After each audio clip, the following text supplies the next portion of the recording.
करवा चौथ का त्योहार बहुत ही नज़दीक है। एक सुहागिन स्त्री के लिए उसका सुहाग सही सलामत रहे, इससे बढ़कर और कुछ नहीं होता। इसके लिए महिलाएं व्रत करती हैं, पूजा पाठ करती हैं, अपने पति की लंबी आयु की मंगल कामना करते हुए करवा चौथ का व्रत करती हैं। हर साल करवा चौथ का व्रत कार्तिक मास के कृष्ण पक्ष की चतुर्थी को रखा जाता है।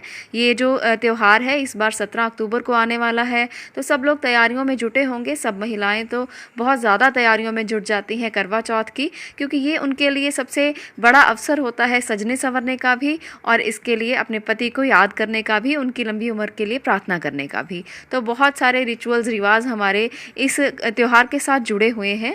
इस त्यौहार में कई बार ऐसा भी देखा जाता है कि कुंवारी लड़कियां भी व्रत रखती हैं। तो उसके क्या नियम रहते हैं, कैसे उनको व्रत रखना चाहिए? देखिए, हर औरत का अधिकार होता है करवा चौथ रखना। इसमें कई अविवाहित लड़कियां भी व्रत रखती हैं, सुहागनें तो रखती ही हैं। आपको किस प्रकार से ये व्रत करना चाहिए अगर आपकी शादी नहीं हुई है? इसके लिए कुछ नियम हैं। हर अविवाहित लड़की को इस बात का ध्यान ज़रूर रखना चाहिए। सबसे पहली बात जिसका ध्यान रखने की बहुत ज़्यादा ज़रूरत रहती है वो ये है कि अगर आपकी कोई लव मैरिज के चांसेस नहीं हैं, अगर आप किसी से प्यार करती हैं, अगर किसी के साथ अफेयर में हैं, तो उस लड़के के लिए आपको व्रत नहीं करना चाहिए। हो सकता है कि आपकी शादी उससे ना हो, तो ऐसे में आपको बहुत सारी तकलीफ़ बाद में होगी कि आपका ये पहला करवा चौथ नहीं है और आपने इस प्रकार से पहले भी व्रत रखा है, तो ये मुश्किल आपके लिए बाद में हो जाएगी। इसलिए पहले ही आप करवा चौथ का व्रत उस व्यक्ति के लिए ना रखें जब आपकी शादी फिक्स हो गई हो, जब आपकी मंगनी हो गई हो। ऐसे में आप करवा चौथ का व्रत बिल्कुल रख सकती हैं। करवा चौथ का व्रत करते हुए आप लोगों को मेहंदी लगानी चाहिए। मेहंदी लगाने का कोई नुकसान नहीं है, परंतु मेहंदी पर उस व्यक्ति का नाम ना लिखवाएं।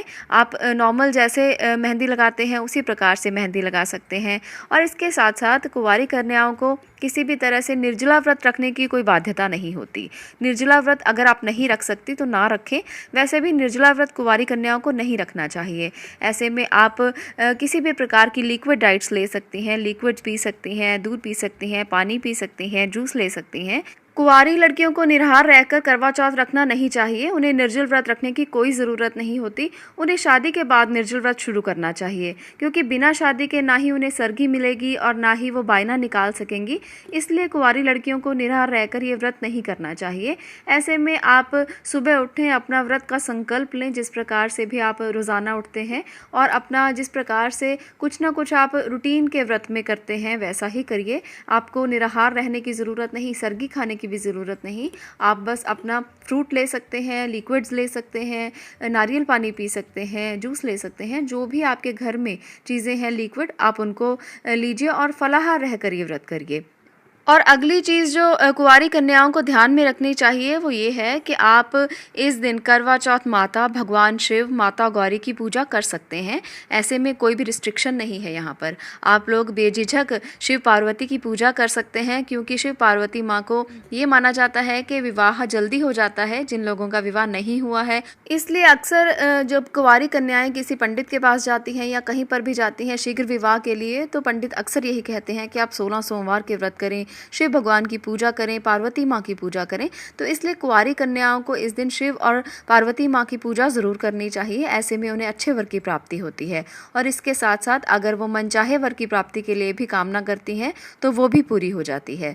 तो इसलिए शिव और पार्वती माँ की आराधना उन्हें इस दिन ज़रूर करनी चाहिए। इसके साथ साथ एक बात का और ध्यान रखना चाहिए, कुंवारी कन्याओं को इस दिन चंद्रमा को देखकर अर्घ देने की ज़रूरत नहीं है। आप तारों को देखकर इस दिन अर्घ दें, तारों को देखकर अपना व्रत तोड़ें और इसके साथ ही अपने व्रत को संपूर्ण समझें। चंद्रमा को अर्घ विवाहित कन्याएं देती हैं, विवाहित स्त्रियां देती हैं, इसलिए आपको इस बात का भी ध्यान रखना चाहिए। एक और विशेष बात है जो कुंवारी कन्याओं को ध्यान में रखनी चाहिए। देखिए, व्रत करने में कोई भी रिस्ट्रिक्शन नहीं है, कोई भी मनाही नहीं है, परंतु ये जो चीज़ें हैं छोटी छोटी, इनको ध्यान में अगर रखा जाए तो व्रत बहुत अच्छे से संपूर्ण होता है। कुंवारी कन्याओं को छलनी का इस्तेमाल नहीं करना चाहिए। विवाहित स्त्रियां करवा चौथ के व्रत में आपने देखा होगा, आप भी इस्तेमाल करते होंगे कि छलनी में चंद्रमा देखती हैं, परंतु कुंवारी कन्याओं को छलनी में चंद्रमा देखने की ज़रूरत नहीं रहती। ऐसे में आप लोगों को बिना छलनी के ही तारों को देखना चाहिए और उन्हीं को अर्घ देकर अपने व्रत को संपूर्ण करना चाहिए। चांद को देखकर व्रत पूर्ण करने का नियम केवल सुहागिन स्त्रियों को होता है, इसलिए इस रिस्ट्रिक्शन को आप फॉलो ज़रूर करें। ये रिस्ट्रिक्शन नहीं है, ये व्रत का नियम है जो कुंवारी कन्याओं को फॉलो करना चाहिए। तो ये कुछ नियम थे कुंवारी कन्याओं के लिए जो उन्हें ज़रूर फॉलो करने चाहिए। करवा चौथ का व्रत अविवाहित स्त्रियां अपने मनोवांछित वर को प्राप्त करने के लिए रखती हैं, तो ज़रूर रखें। आपके लिए भी कोई मनाही नहीं है, बहुत ही पवित्र त्यौहार है।